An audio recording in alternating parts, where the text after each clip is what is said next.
गरीब साध साध सब नेक हैं, आप अपनी ठोरे, जो सतलोक ले जावेंगे वो साधु कोई और।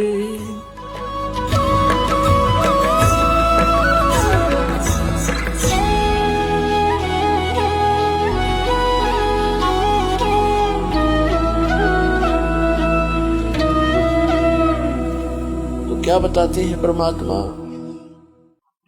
कि तुम्हें अब बालक हो डर नहीं लगता मृत्यु से।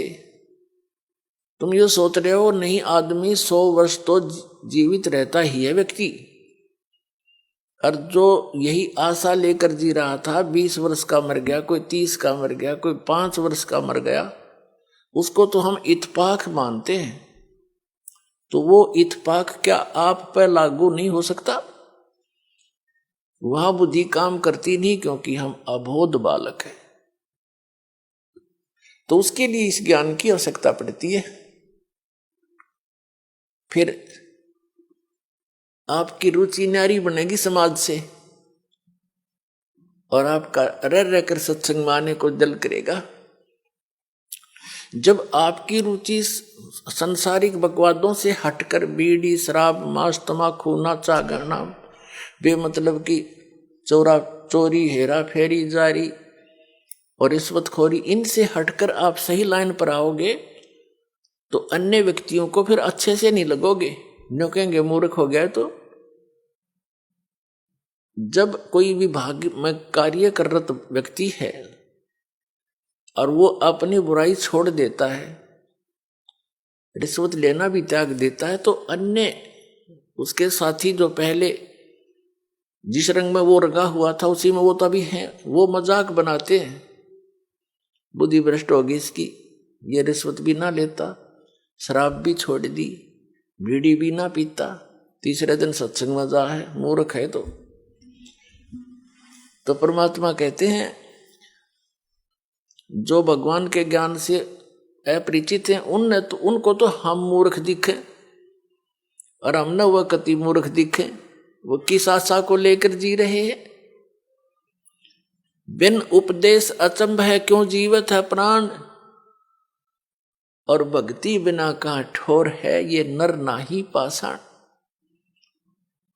भक्तों की दृष्टिकोण तो ये बन जाता है कि बिन उपदेश अचंभ है, जो जिन्होंने नाम नहीं ले रखा, ज्ञान नहीं सुन रखा, अचंभ है, आश्चर्य है वो क्यों जीवित हैं, किस लिए जी रहे हैं, वो क्या आशा लिए बैठे हैं।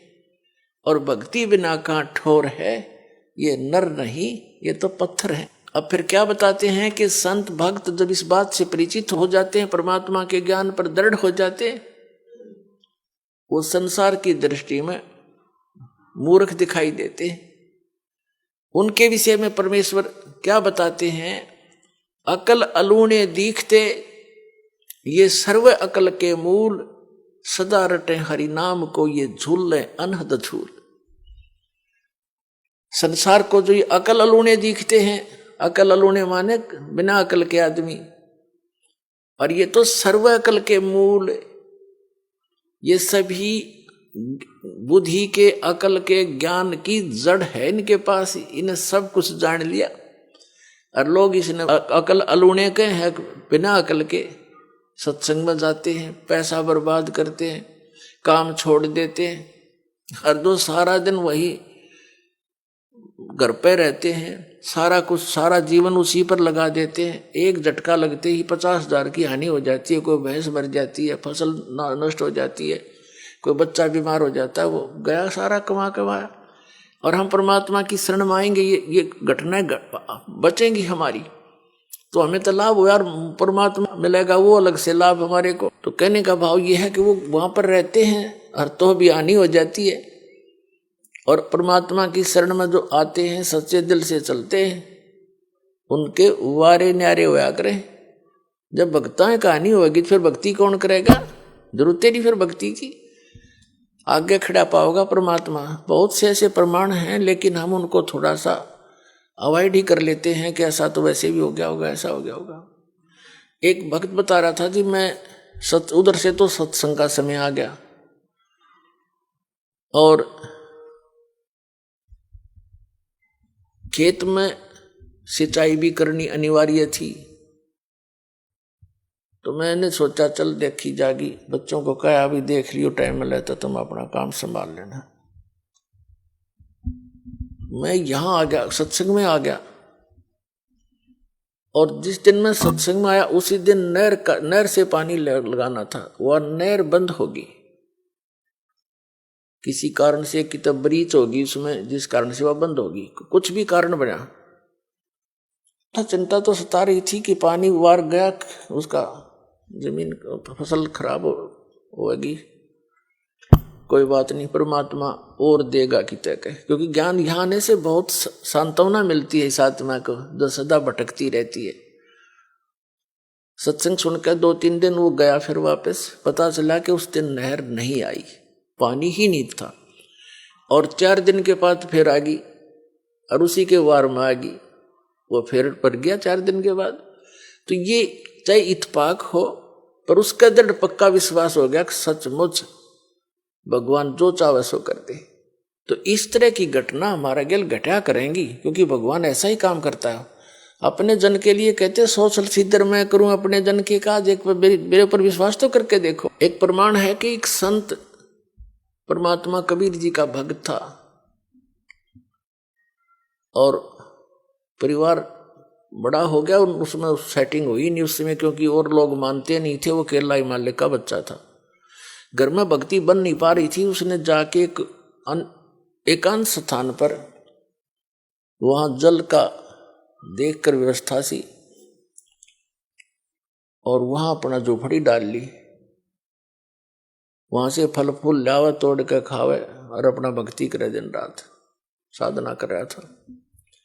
एक दिन वो बीमार हो गया, और उसने सिद्धांत सा बना रखा था कि पहले मैं मुंह धोऊं, हाथ पैर मुंह धो करके फिर अपना अन्य काम करूं, ऐसा नियम था उसका।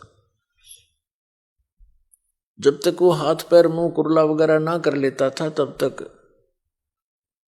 उसने अपना नियम बना रखा था, बाकी जैसा भी। तो वो अन्य कार्य नहीं करता था, कुछ आहार भी नहीं करता था। वो एक बार बीमार हो गया, चलने में असमर्थ हो गया, और उसको नीचे जाकर के, काफी नीचे, पहाड़ से नीचे उतरकर ऐसे ऐसे घूमकर तालाब में जाना पड़ता था। वहां हाथ पैर मुंह धोता था, स्नान करता था,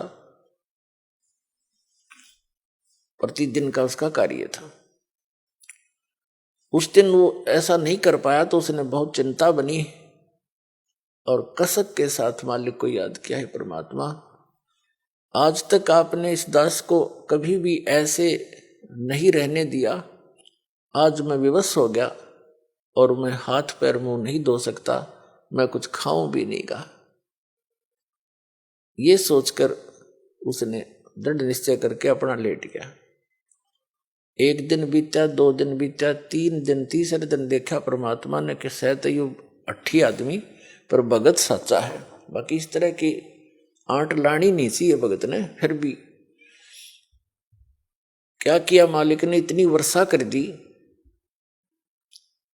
इतना पानी बरसा दिया, कुछ ही समय में पूरी पृथ्वी पर जल हो गया।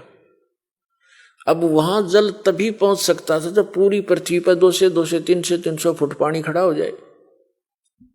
वो जहां उसकी झोंपड़ी थी पहाड़ के किनारे के ऊपर, वहां तक जल जब जा सके था उसके, और उठ के चल नहीं सकता, तो सब जगह भर दिया, कति फुल कर दिया, पानी उसकी झोंपड़ी के पास आकर किनारे पर डट गया, जिससे उसके हाथ जा सके। उसने देखा हो भगवान ने बड़ी दया करी, हाथ पर मुंह धोया, कुछ खाया पिया, खाने पीने के बाद उसकी चेतना ठीक हुई, उसने देखा सारा जल ही जल। बोले फिर वो रोने लग गया दूसरी तरफ से, भगवान मुझ नीच के कारण सारी दुनिया मर गई, हे परमात्मा मैं पाप का भागी बन गया दाता, अब मुझे जिया नहीं जागा, ये पाप देखा नहीं जागा। फिर वो दूसरी तरफ से रोने लग गया। 2 सेकंड के बाद परमात्मा ने क्या कर दिया, एज इट इज, जो जहां भी काम कर रहा था, जैसे परिवार था, न्यू का न्यू, और पानी के आसपास की तो निशान भी नहीं, और वो छक्या बैठा।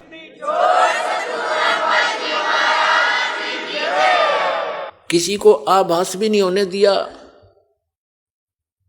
और उसका पेट भर दिया। तब आकाशवाणी करी के भक्त दारी मेरे संत की मोह से मिले ना अंश और भला बुरा बाँचे नहीं। ये बकवाद इस तरह की 8 अडांस लावा नहीं सोई हमारा वंश। अब उसके माध्यम से अन्य को भी शिक्षा दी परमात्मा ने कि ठीक है, जो मेरा भक्त धारणा कर लेगा उसके लिए मैं कुछ भी कर सकता हूं, पर थोड़ा बहुत सोच समझ कर डिसीजन लेना चाहिए तुम्हें। तो क्या बताते हैं आदरणीय गरीबदास साहिब जी अपने कबीर परमात्मा के विषय में बताते हैं कि मौला थल से जल करे और जल से थल कर देत और साहेब तेरी साहेबी अब श्याम कहूं सवेत। क्या बताते हैं कि वो मौला कबीर परमात्मा पूरी पृथ्वी पर 1 सेकंड में जल भर दे और दूसरी सेकंड में वैसा ही कर दे, उसी तरह जैसे जो जहां बैठा था एज इट इज पूरा स्वस्थ परिवार सारा काम नौका नो कर सकता है। वो परमात्मा इतना समर्थ है। फिर कहते हैं कि हे साहेब तेरी साहेबी, हे परमात्मा आपकी लीला को अब श्याम कहूं सवेत। श्याम तेनो का अगर काला धन यानी काला आदमी है यो भाई निकम्मा, और सवेत ने कहा साफ आत्मा का आदमी है। ते अब कहते हैं तुझे मैं बुरा कहूं कि अच्छा कहूं। कहते हैं मौला थल से जल करे और जल से फिर थल कर देत, फिर उसा कर दिया उसने सब कुछ मिटा दिया और फिर जो का त्यों बना दिया। नो कहे साहेब तेरी साहेबी, ये परमात्मा तेरी लीला ने इब काली कहूं सफेद तने बुरा बताऊं का अच्छा। यानी ये परमात्मा वो समर्थ है कि तू गलत कर ही नहीं सकता। अगर तेरे पर कोई निश्चय करके रहता है तो 100 आपत्तियां आती दिखेंगी, ऐसे फेंक देगा ठाक है कि तो खोजी नहीं मिलेंगी।